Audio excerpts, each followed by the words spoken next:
கதியாக உந்தனை கொண்டாடி நினது முன் குறைகளை சொல்லி நின்று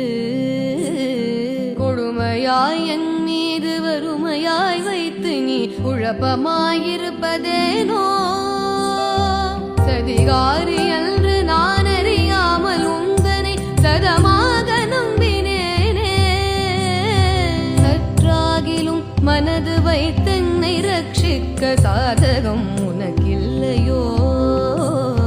மதி போல ஒளியுற்ற புகழ் நெடுங்கரமுடைய மதகஜனை என்ற தாயே மாயனது தங்கையே பரமனது மங்கையே மயானத்தில் நின்ற உமையே அதிகாரி என்று நான் ஆசையாய் நம்பினேன் அன்பு வைத்தென்னை ஆழ்வாய்